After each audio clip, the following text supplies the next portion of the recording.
Hi, everybody. Welcome to Feeling Fab Friday on a Wednesday. But I wanted to get this message out sooner than later because I had so many questions pouring in about the information that I posted on the copper IUD, copper toxicity, and mineral imbalance. So I have always said that minerals are the building blocks of hormones. They're really the building blocks of your body. And if you're not getting your minerals properly, you can expect that you're going to have a lot of issues in your health, especially with fatigue and other hormonal issues. And it really doesn't do us good to start, picking at certain things unless we know like the whole picture of the story of what's going on. So I kind of brought to your attention a little bit about mineral deficiency and what can cause this in our society, basically with the way that the plants are planted, not getting the same minerals, and having a lot of mineral excess or mineral deficiency both causes problems. So I talked about the main ones that I see and some of the excessive ones that I see as well. And so we could get excess minerals through different aspects of things, and one of them that we get a lot of is copper. And the reason why is it's in all sorts of things, and from the air that we breathe to our carpets to our cars to things like the copper IUD or the water that we drink that causes a lot of issues. So some ways that we can, I kind of listed out everything on Instagram about the different all the mineral issues. And I want to talk a little bit about solutions of what you can do to help with your mineral balances. So the first one you're going to want to do is make sure you stay hydrated with really good clean water. That's going to be an issue for copper as well. The source of your water, where you're getting it, what is in it. So if you are on a well, then you really need to be filtering that big time. You're going to have some excess of certain things in there. And tap water is definitely not great. The Brita filter does a little bit, but not really anything to remove a lot of stuff. And my go-to is Aqua Available, which is a machine that actually makes water from air. And I've posted about this before on Feeling Fab Friday. You can get it in certain locations in the country where the water can make the machine can make air from water based on the climate that you're in. So obviously in really cold areas you can't. But I can also, talk about a little bit of different options of another kind of filter that you could use. Berkey is a common one. It's very expensive, but your water is huge. 60% of your body is made out of water, and the water that gets inside your body, in order for it to get inside the cell, it has to be mineral rich. So every day you should be drinking half of your body weight in ounces, and for every 32 ounces of water you drink, you should have a 1/4 teaspoon of Himalayan or unrefined sea salt in it. This is going to help with your mineral balance. It also helps with your adrenals, which love minerals. So you should be adding that to your water and making sure, because it has to be mineral rich in order to get in. So if you find yourself peeing a lot, it's probably because you're not absorbing the water, because there's not enough minerals in it to get into your body. So that's what I suggest to you, adding that salt to your water and liberally adding it to your meals. This is a very cost-effective way to support your mineral balance. The other thing I suggested was cooking or consuming cooked vegetables. So when we eat vegetables raw, the problem is that the raw veggies are full of insoluble fiber, and the minerals are bound up in this fiber, and so it's really hard for our digestive system to absorb the minerals, especially if your digestion sucks, like most of my clients who come to me and do the GI map. We've already got other issues going on. So you want to be lightly cooking your vegetables to that bright, crisp, vibrant color. You don't want them to be wilted and like dark green and all the minerals gone, but just like the al dente kind of texture where they're still crispy a little bit but bright and vibrant. And 4 to 6 cups of vegetables, a wide diverse range of vegetables. The gut loves diversity, loves a bunch of different kinds of veggies, so definitely be doing that. The other thing that you should be doing is taking magnesium.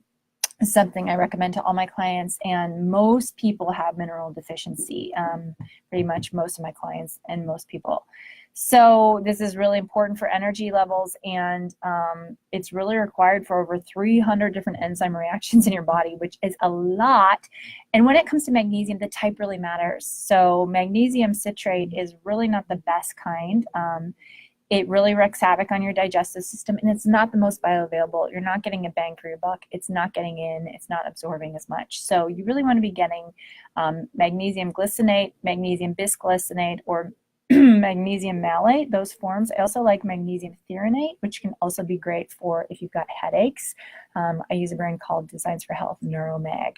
The other one I use is bisglycinate, buffer chelate. That is also a great one through Designs for Health. So make sure you're getting magnesium, and you really should be taking 5 times your body weight in milligrams every day. So if you weigh 150 pounds, that's 750 milligrams a day of magnesium, which is a lot.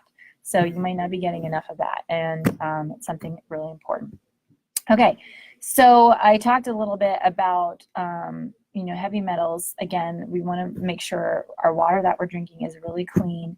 And you have to remember that certain water filtration systems like osmosis, alkaline water systems, ionizers, distilling, they kind of remove everything from the water, and including the minerals. And mineral deficient water is acidic, and acidic water cannot hydrate you. So if you're peeing it all out, like I said, it's because it's acidic water. So you really need to filter your water, and this water can be a common source of arsenic, well water too, iron, excess iron and manganese. So make sure that you are getting clean water. I can't say this enough because you're going to feel this on your energy. Like I said, the Aqua Available machine, if you want info on that, please message me. It's great if you live in Santa Barbara or somewhere like that where there's a lot of drought, and it still has minerals in the water. It makes water from air. It's amazing. So the other thing that I think is great is Berkey, of course, and Pure Effects filters. They're also a great filter that you can use to clean your water. The other thing you want to do if you're having a lot of toxic things in your body, heavy metals, which we can get from everywhere, is to take binders, which can bind up any sort of toxins in the body. And there are certain kinds of fiber which bind to toxic metals and pull them out of your body. So it's great to do to kind of get rid of fatigue. My favorite binder would be Pectisol C, which is by a company called Econugenics, and it's modified citrus pectin, and it has to be done in hot water. But I have any of my clients who are doing a GI map where we've got toxic things coming out of their GI tract as we're cleansing it, getting rid of parasites, getting rid of bad bacteria, to use Pectisol C. So I suggest that you get some of that, and it will help bind up any heavy metals that are in your body. The other thing you can do is get in the sauna. They help you detox metals. Infrared saunas are great, but the research really indicates that any sauna will do. So get in there and sweat for 30 minutes straight if you can handle it. I know it's hot, but a lot of metals leave the body via sweat. So if you're not sweating on a regular basis, then you might not be eliminating these metals all the time. So again, when you get in the sauna, make sure you're drinking extra water and sea salt. So sweating is going to make you lose those minerals again, and we don't want to go back into that cycle. So make sure you can even take your water with you in there and drink it with the minerals in it. And you don't want to end up more fatigued by getting rid of more minerals. So make sure that you do that if you're in the sauna. Okay, so the other thing you could do is filter your shower water. So a lot of us don't think about that. We think about the water that we drink, but what about the water that goes in your body? 60% of what goes on your body ends up in your bloodstream. Okay, and water is important. I just got a water shower head that I put on my shower when I moved in because we had hard water and there was no water softener, and I didn't want my hair and skin to get wrecked because I knew what it did because I'd lived at a place with a well before. But a shower filter is essential, and I even fill up Audrey's bathtub with the shower head filter water because I don't want her sitting in toxic water either for her bath. So think about that. We do, I encourage my clients to do Epsom salt baths. You can put activated charcoal in there, whatever. But if you're sitting in toxic water, it's not going to help. So think about getting a shower head that can clean your water in your shower. So the thing about copper, let's talk about this. So copper toxicity is in 80% of women especially. And what is that going to do to your body? So it slows down the thyroid, it drives down your metabolism, it can cause emotional meltdowns, anxiety and depression, severe fatigue, It increases estrogen, so it could lead to things like fibroids, endometriosis, and ovarian cysts, depletes your immune system, wipes up your stomach acid production, which is essential for absorbing those minerals and breaking down your food, and promotes yeast overgrowth in the body. A lot of my clients come to me, they have excess estrogen, they've got yeast going on in their digestive system, they've got low stomach acid, things like PMS, bloating, irritability, and horrible menstrual cramps. So that's enough to keep you miserable, is having all this toxic copper. So copper moves up and down in your body with estrogen. So it goes along with estrogen. So anything that you take that can contain estrogen, which most of our lifestyle, we have so many plastics, we have so many xenoestrogens, it's just driving up the copper in our bodies as well. If you've ever used the hormonal birth control pill, if you've used the patch, the ring, or an IUD, yes, the Mirena as well as the copper IUD, it's going to affect the copper levels in your body and drive up your estrogen and drive up your copper and lead to all those excess estrogen levels. So this is a main source of fatigue as well. And again, like I said, slowing your thyroid down, all that stuff. So zinc is one of the reasons why it depletes your stomach acid, because zinc and copper need to be in balance in the body. So zinc is needed for that stomach acid production and immunity. And if copper is depleting your zinc, you're going to struggle to break down that food, like I said, and extract energy. And you're going to be really sick all the time, because zinc is really important for your immune system. So one way you can, copper can also lead to constipation. So that's something we want to think about and make sure that you are paying attention if you're having that. So here's the action steps for dealing with copper, excess copper. Avoid all sources of copper. Hormonal birth control, copper IUDs, drinking water from copper pipes. You can look under your sink and see if you've got a copper pipe under there.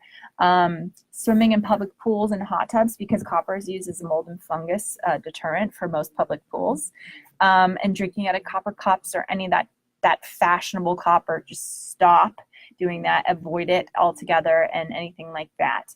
The next thing you want to do is take digestive bitters. So copper gets out of the body through bile. And digestive bitters stimulate your gallbladder to help you eliminate bile, and this is a great way for copper to leave the body. So I love Urban Moonshine digestive bitters, the original blend. I also love St. Francis Canadian bitters, which you can get both in the United States or Canada, but those are the ones that I'm going to recommend you, because the bile is the way that is going to help get rid of copper in your body. So take those digestive bitters. The other thing you can do is drink a lot of coconut water. So if you've ever used a hormonal birth control or used a copper IUD, then copper toxicity is probably likely for you. And copper depletes potassium. And this is really important for your thyroid and for your energy levels. So you need a lot of potassium in a day, 4,000 milligrams to be exact. So a great source of potassium is coconut water, which has 600 milligrams per liter, and it's high in potassium. It's also great in other minerals and electrolytes. So start drinking coconut water. Just make sure it's not one full of sugar and other crap. Just plain coconut water. The other thing you can do is my adrenal cocktail, which is going to be friendly for your adrenals and your potassium levels at the same time. And that has cream of tartar in it, which also has a lot of potassium in it. So you can add that. And there's also orange juice. I have that recipe on my, hey Natalie, I have that recipe on my Instagram highlights, so you can go look at that. So the solutions for the copper toxicity, again, are drinking coconut water to up your potassium to help with those levels, taking digestive bitters to push the copper out through the bile of your gallbladder after you eat. So you can take these 3 times a day. I take them morning as soon as I wake up with lemon water. I take it at lunch and I take it at dinner. Take them throughout the day, and then make sure that you are avoiding copper in general from the pipes and all that stuff. The other thing you can do is test your zinc levels. If some of you have messaged me, you've already got the copper ID, you're not going to take it out, or you're going to get it back in, or whatever it is, I understand that birth control is a huge issue, and some of you don't want to sacrifice that. Just know the risk and know your body. If you're already low in zinc levels, I would not suggest getting it, and you should up your zinc before you get it so that you keep it in balance. If you do have it in, I want you to test your zinc on a regular basis. Everybody should be testing their zinc on a regular basis. It's a great way to know what's going on in your body. The best way to test it, and I forgot my bottle, is a bottle from Amazon called Zinc Assay, A-S-S-A-Y. You order it from Amazon. It's like, I think It's like 15 bucks. You get it in the mail, and it's going to be a liquid, and you're going to take about a teaspoon of that, a tablespoon or so, put it in there and hold it in your mouth for a couple seconds, see what happens. If you taste a metal taste right away, good news is you're not copper deficient, or sorry, zinc deficient. If it takes about 10 to 20 seconds, you have a low level deficiency of zinc. If it tastes like water and you taste nothing, you're extremely deficient of zinc. And then I recommend supplementing with zinc picolinate at 60 milligrams from Thorne, which is my favorite brand of zinc. So you should be testing your zinc and making sure it's in balance if you do have a copper IUD in, and making sure that you're testing that on a regular basis, and supplement with a form of zinc. So these are some of the things that, there's other things that can lead to energy issues, gut health primarily, which I've talked about in other posts so much about the GI map and gut health. But I just wanted to bring this information to you today to understand a little bit about minerals, how they play a role in your body, and what you could do to help them, give you some great solutions going forward. So I hope this was helpful. And I hope you guys can make a great decision on whether you should be continuing to use the copper IUD or choosing swapping it out for some other options. So if you have any questions, you can message me about anything that I mentioned on this little post today. And I hope you guys have a Feeling Fab Friday and a wonderful Wednesday. And I will talk to you soon. Bye-bye.